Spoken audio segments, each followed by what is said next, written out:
Okay, so this one starts out easy enough. There's a couple of tricky voicings later on, but we'll get through those with some practice. So we're going to begin with the third finger at fret 4 on string 4.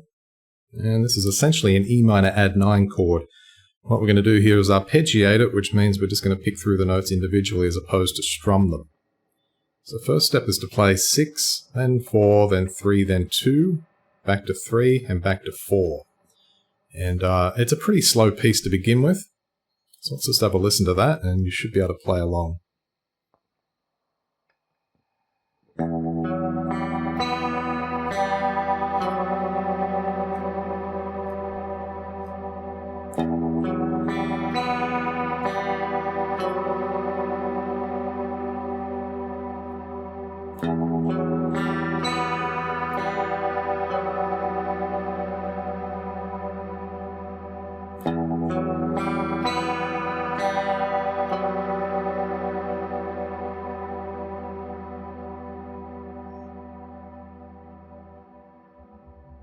So all you've got to do to make the change is just place either the index or the middle finger at fret 3 on the 5th. And we're going to do the exact same rhythm. And this will be bars 5 to 6. And I'm just trying to think what finger I was using. I'm not really sure. So let's just use middle for the time being. You can always change it later.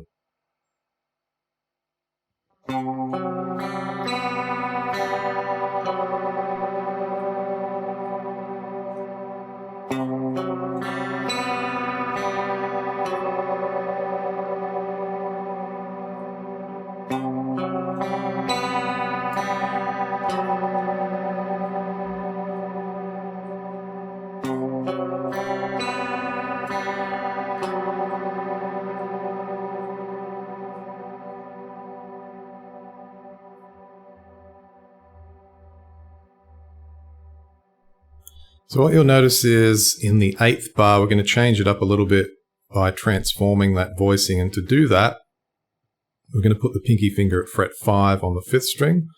Okay, so let's have a listen to bars 7 and 8, and I'll play through this twice.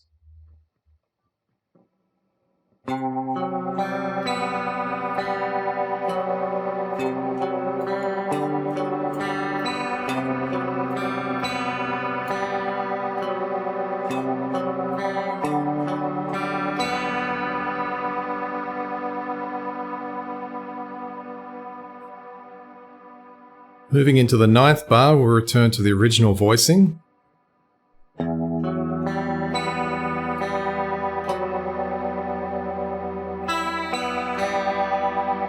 Notice that now we're colouring it up a bit. So this time we're going to use 3 open strings, 1, 2, and 3 at the end. And this provides variation and interest.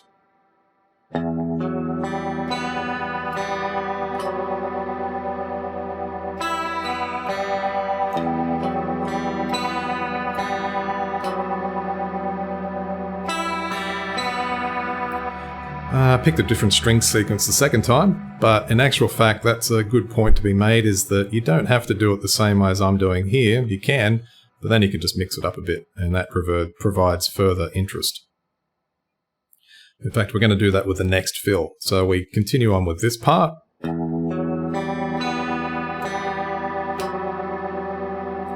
And then on the second half of beat 1 in bar 12, we're going to start on the open first string. We're going to double pick for a bit. 1, 2, 3.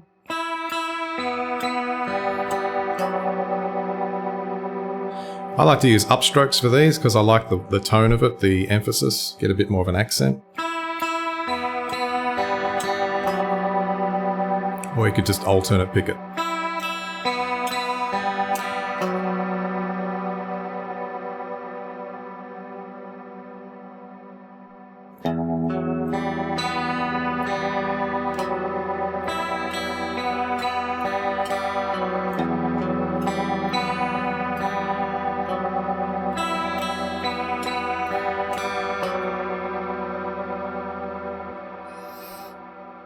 Moving into bar 13, we're going to return to the change voicing. That's with the middle or first finger at fret 3 on the 5th string.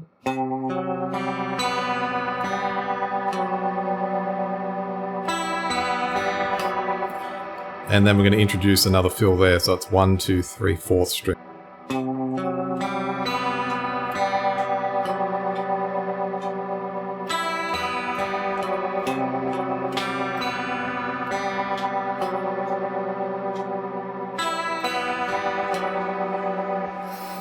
Moving into the 15th bar, just do what we did in bar 13, yep.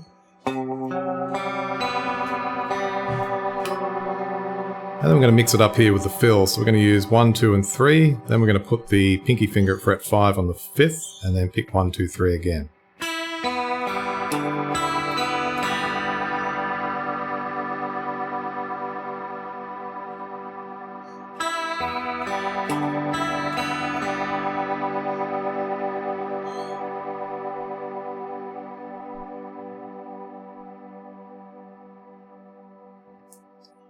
Okay, so this is where the fun begins, and a little bit of a stretchy voicing here. It's kind of cool. So we've got an E minor, I guess it's a dyad 2-note chord. Think of this as just thirds, really. It's the shape of the thirds, the minor third. And we're going to need our pinky finger at fret 8, and then we're going to put it at the 7th fret. So this is bar 17.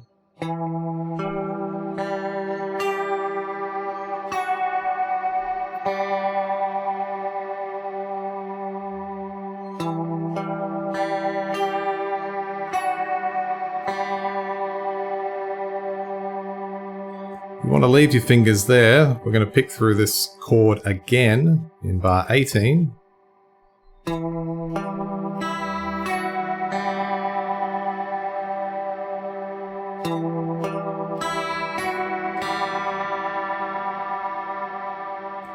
So let's listen to both bars, 17 and 18.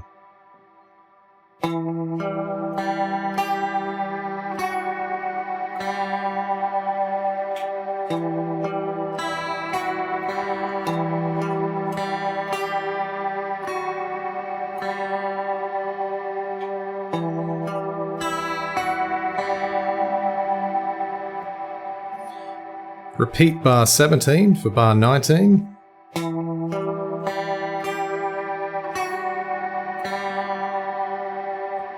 And then what we're going to do is we can take the first finger off at this point. We're going to pick the 5th string, 3rd string, and 2nd string, where your 3rd and pinky still should be from the previous voicing. Move those two down to the 5th fret, and then you put your middle finger at fret 4 on the 4th string and pick 5, 4, 2, 3.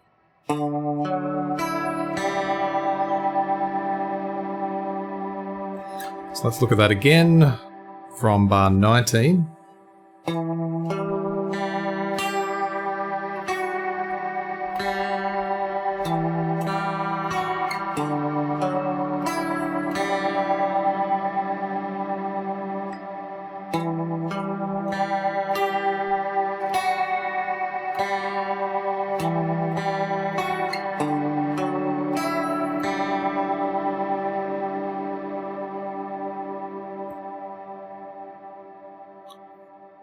A couple of choices here. I'd recommend leaving this fingering combination because we're going to move up again later anyway. So move that down a couple of frets. So you should have your third and pinky fingers at fret 3 on the 5th and 2nd. And then the middle should be at fret 2 on the 4th.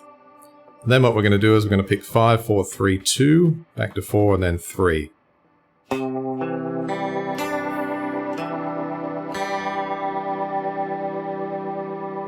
In bar 22, it's going to be 1, 2, 3,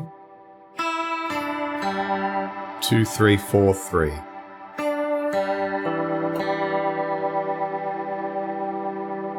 So let's listen to bars 21 and 22 a couple of times.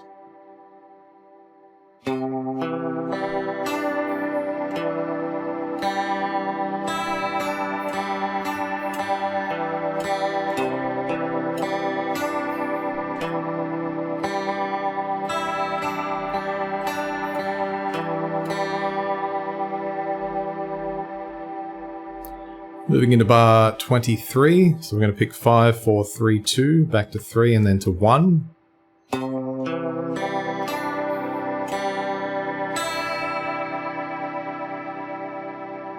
Into bar 24, we're going to pick 5, 4, 3. Move the shape up. You don't need the pinky at this point, but you can leave it down if... actually, no, do take it off because we need the open 2nd string. And then it's 5, 4, 3, 2. But you'll note there that the pinky's kind of within the vicinity of the 2nd string where it needs to be, so if it does need to press down, it's right there. If you're not doing that, start training this finger to do that. Let's have a listen to bars 23 and 24.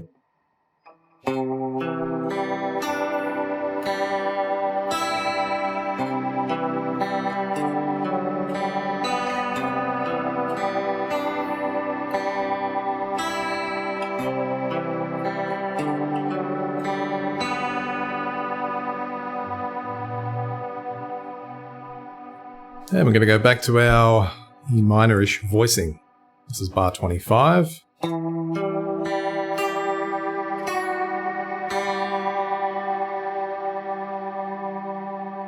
little bit different in the next bar because we're going to play on string 1 with the pinky at fret 8 and then fret 7.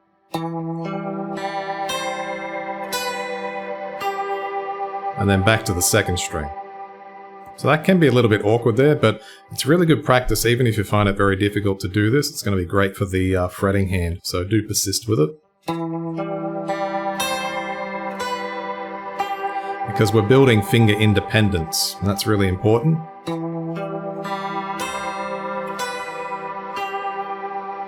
That just means some fingers do one thing and some do others, and in fact sometimes each finger is doing its own thing. So getting close to the end now, we've got a C major 7 voicing here in the 7th position. It's a diagonal voicing, I like to call it. So we've got index, middle, 3rd, and pinky, fret 7, 8, fret 7, 8, 9, and 10, each on separate strings, of course. This voicing is really nice. So what we're going to do is ripple through that. That's just a gentle... So don't strum it too hard or too fast, just nice and gently.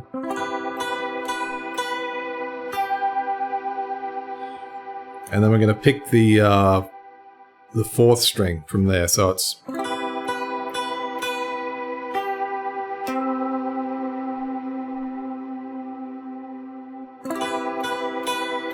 Second string, 4th string.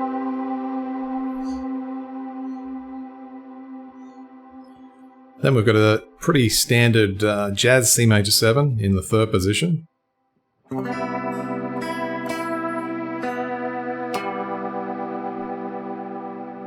So think of that as like, it's in a way it's actually 2 stacked power chords because you've got the C5 here and you've got a B5 here.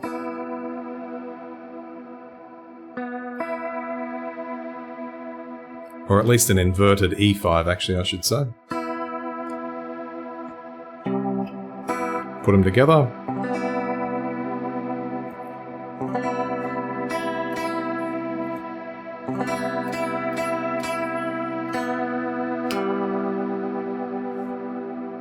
And at that point we can leave everything but the third finger and then move it back 1 to the 4th fret on string 4 and then put the first finger at fret 2 on the 5th.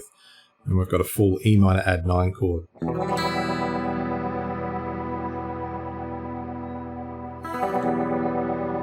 You can also experiment with where you do the ripple. Sometimes it's nice to get it right back at the bridge, because you get a more biting, cold and trebly sort of tone. Whereas if you did it up more toward the fretboard, you get a nice sort of mellow, warmer tone. In fact, if you do it over the fretboard itself, move it forward, it gets brighter and brighter that way, more mellow that way. So let's have a bit of a playthrough of the last 6 bars.